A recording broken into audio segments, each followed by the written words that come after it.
नमस्कार दोस्तों। स्वागत है आपका क्लास सिक्स्थ में, क्लास छठी में, हिंदी डेली जो उसकी जो छठी क्लास में उसमें आपका स्वागत है। तो आज हम चर्चा करेंगे वापस पर्यायवाची शब्दों से। तो शुरुआत होती है अपनी पर्यायवाची शब्दों से। तो पहला शब्द है अग्नि। ये अग्नि बहुत ही इम्पोर्टेंट मतलब ये शब्द है और ये पिछले जो कई पेपरों में आ भी रहा है। इसमें आपको थोड़ा सा इस पर विशेष तौर से ध्यान रखना ही है क्योंकि ये आने के मतलब कि चांसेस ज़्यादा रहते हैं। तो चर्चा कर लेते हैं अग्नि के बारे में। तो अग्नि का अनल, या मैं आपको पहले बता चुका हूँ, मतलब ये मैं आपको पहले बता चुका हूँ, लेकिन शायद पिछले वाले में थोड़े पर्यायवाची शब्दों की कमी रह गई थी, इसलिए मैं इसको दोबारा पढ़ा रहा हूँ। तो अनल आपको पता है, अनल और अनिल में आप थोड़ा सा ध्यान रखेंगे। अनिल बोलते हैं वायु को और अनल बोलते हैं आग को। अरुण, अरुण मैंने आपको पहले ही बताया था। अरुण और किसको बोलते हैं? अरुण सूर्य को भी बोलते हैं और अरुण लाल को भी बोलते हैं। तो यहाँ पर अग्नि को भी अरुण बोला जाता है। कृषाणु, जातवेद, दहन, दहन आप याद रख सकते हैं आराम से। धनंजय, धनंजय, धनंजय दो को मतलब कि एक धनंजय और भी होता है जिनको बोला जाता है अर्जुन। तो इसका आपको ध्यान रखना है। पावक, सिखी, हुतासेन और वैश्वानर। याद रखने के लिए एक तो है कृषाणु, एक जातवेद, एक ये धनंजय। आपको शायद अर्जुन और अग्नि के बीच में याद रह जाएगा। पावन, सिखी, हुतासेन और वैश्वानर। ये पांच जो शब्द हैं ये आपको अच्छे ढंग से याद कर लेने हैं क्योंकि ये शायद एक तो आपके लिए नए शब्द होंगे और शायद करने में भी आपको थोड़ी कठिनाई रहे। तो आप इनकी बार बार कोशिश करेंगे तो ये आपको याद हो जाएंगे। उसके बाद में चल लेते हैं अचल। अचल शायद आपने कल कर लिया था, शायद मिस्टेक हो गया, लेकिन फिर भी कर लेते हैं। अचल मतलब अटल होता है, अविचल, दृढ़, निश्चल और स्थावर। और एक चल लिखने के लिए आप स्थिर भी लिख सकते हैं, स्थिर भी लिख सकते हैं। उसके बाद में चर्चा कर लेते हैं अंधा। अंधा तो सीधा सा ही है, जिसकी दृष्टिहीन, दृष्टि नहीं हो।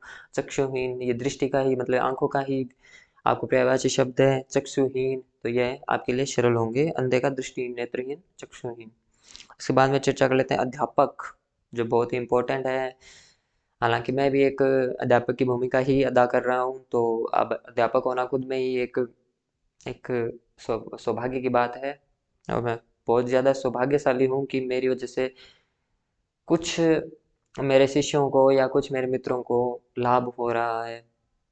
तो इसके बाद में चर्चा कर लेते हैं अध्यापक। तो अध्यापक बोधक होता है, मतलब वो बोध कराता है, बच्चों को बोध कराता है, अपने शिष्यों को बोध कराता है। व्याख्याता, व्याख्याता आप भाई आपको पता ही है। आचार्य, एक जैसे गुरु, एक गुरु हो जाता है और एक शिक्षक हो जाता है।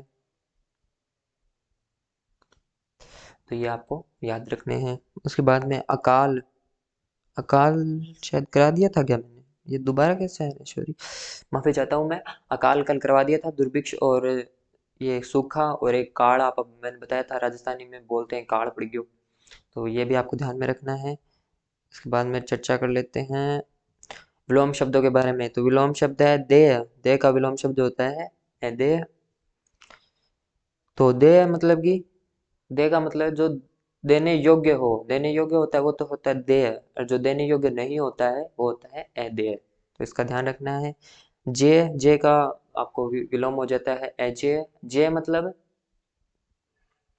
जिसको जीता जा सके या जो जीतने योग्य हो। और अजेय जिसको जीता न जा सके या जो जीतने योग्य ना हो उसको बोलते हैं भाई ये तो अजेय है।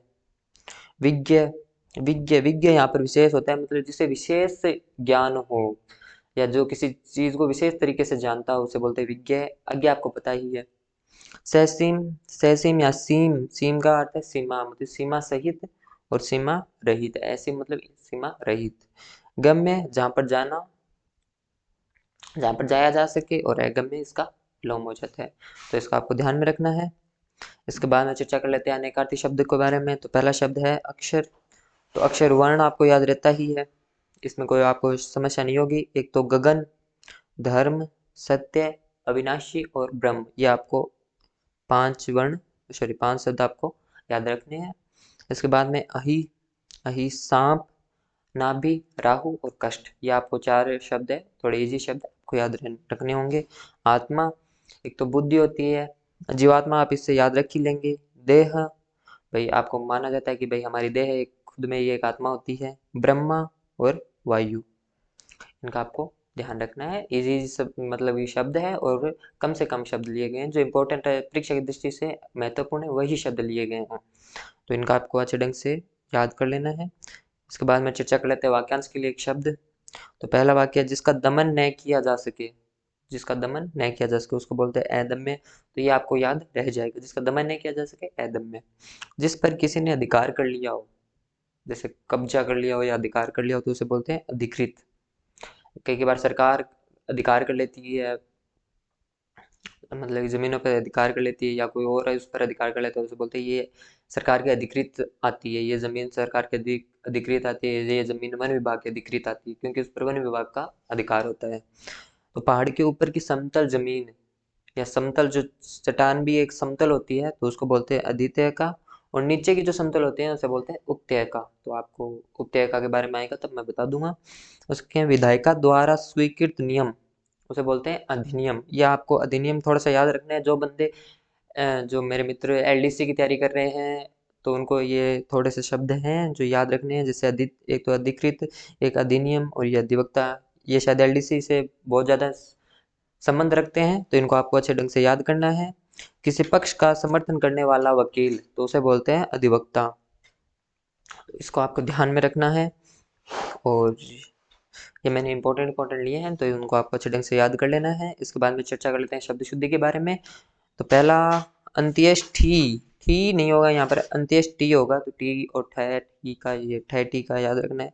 अहिल्या, अपन नॉर्मल जब ये शब्द बोलते हैं तो आप अपने ऐसे बोलते हैं अहिल्या, लेकिन ये ऐसा शब्द नहीं होता, ये होता है अहल्या। तो इसका आपको ध्यान में रखना है।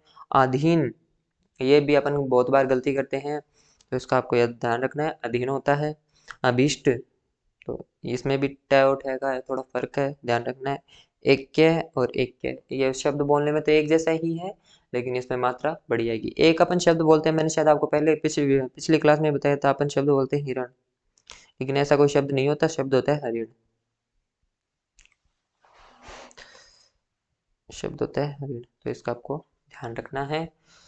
ये छोटे छोटे शब्द जब आप ध्यान में रखेंगे तभी आप सरकारी नौकरी तक पहुंच पाएंगे। अगर छोटी छोटी गलतियां ही, आमतौर पर हम सब कुछ सही कराते हैं लेकिन गलती कहाँ कर देते हैं कि सिली मिस्टेक हो गई, सिली मिस्टेक हो गई, बस इसी के चलते हमारा सिलेक्शन रुक जाता है। तो ये सिली मिस्टेक को ध्यान में रखना है। शब्द शुद्धि एक ऐसा टॉपिक है जो आपकी सिली मिस्टेक को, मतलब ये आपके सिलेक्शन को रोक भी सकता है और आपको सिलेक्ट भी करवा सकता है। तो शब्द शुद्धि पर आपको ज़्यादा फोकस करना है, क्योंकि वाक्य शुद्धि भी आएगी और शब्द शुद्धि दोनों ही है, शायद हिंदी के सिलेबस में आती ही आती है। तो इसका आपको थोड़ा सा एक्स्ट्रा ध्यान रखना है। और सतर्कता, मतलब ईमानदारी के साथ और सतर्कता के साथ आपको पढ़ना है।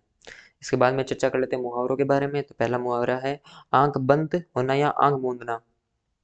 तो कई कई बार बोलते हैं भाई उस इंसान के तो, भाई रमेश की तो आंख बंद हो चुकी है, तो मतलब कि मृत्यु को प्राप्त हो जाना। या आंखें लड़ना, भाई आजकल यही चल रहा है, हालांकि ऐसा कुछ होता तो है नहीं, पर युवा पीढ़ी है। आंखों पर बिठाना, भाई आदर सत्कार करना। भाई जिस बंद आमतौर पर जब जीजा जी या जीजू साहब जब जाते हैं अपने, भाई ससुराल जाते हैं, तो भाई उनका, उनको सच में आंखों पर बिठा लिया जाता है। उनका जितना आदर सत्कार वहाँ किया जाता है, शायद ही दूसरी किसी जगह किया जाता होगा। तो यहाँ पर आप इस चीज़ से रिलेट करके याद रख सकते हैं। तो आंखों में चर्बी छा जाना, मतलब कि घमंड करना। ये शायद पीछे की सब इंस्पेक्टर में आया हुआ है, तो इसका आपको ध्यान में रखना है। आंचल में बांधना, गांठ बांधना, तो ये इसका किसी बात को अच्छी तरीके से बिठा लेना, मन में बिठा लेना या याद कर लेना।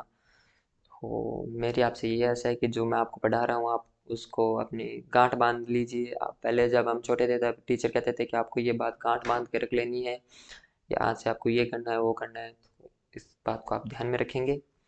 इसके बाद में चर्चा कर लेते हैं लोकोक्तियों के बारे में। तो कंगाली में आटा गीला, मतलब अभाव तो पहले ही है भाई।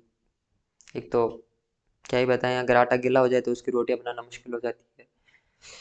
कर ले सो काम आज और भज ले सो राम। भाई आपने समय रहते जो काम कर लिया जाए उसकी भाई कहने ही अलग होते हैं। तो कर ले सो काम भज ले सो राम, तो ये आपको याद रखना है। और ये आपको अपने जीवन में भी, भाई आप इसको अपने जीवन में भी लागू कर सकते हैं, क्योंकि अगर जो चीज़ समय पे हो जाए उसकी बात ही निराली होती है। इसके बाद में कहाँ राजा भोज कहाँ गंगू तेली, आमतौर पर मैं आमचा भाई आम भाषा के अंदर अपन यूज कर लेते हैं। दो असमान सामर्थ्य वाले व्यक्तियों की तुलना करना, तो जहाँ आप तो कहते हैं कि भाई कहाँ गंगू भोज और कहाँ, सॉरी कहाँ राज, क्या है राजा भोज और कहाँ गंगू तेली, तो इसका आपको थोड़ा सा ध्यान में रखना है। एक काठ की हांडी बार बार नहीं चढ़ती, ये बहुत इंपॉर्टेंट है, इसको आप याद रख सकती हैं। ये शायद आरएस के अंदर आया हुआ है। तो काठ की हांडी बार बार कैसे चढ़ेगी भला, एक बार चढ़ेगी तो वो तो फिर जल ही जाएगी। तो झूठ बार बार नहीं चलता, और ये सत्य भी है। एक झूठ बोलने के लिए मतलब जब आप एक झूठ बोलेंगे तो उसके लिए आपको दूसरा झूठ बोलना पड़ेगा, ऐसे फिर झूठ पे झूठ, झूठ पे झूठ, और अंततः फिर सच सामने आता है तब। काबुल में क्या गधे नहीं होते, ये भी सही है भाई। कुछ ना कुछ बुराई सब जगह होती है, वो भी सही बात है भाई। आजकल आजकल तो खैर छोड़िए, कलयुग आ गया है, तो सब में कुछ ना कुछ बुराइयां तो है ही।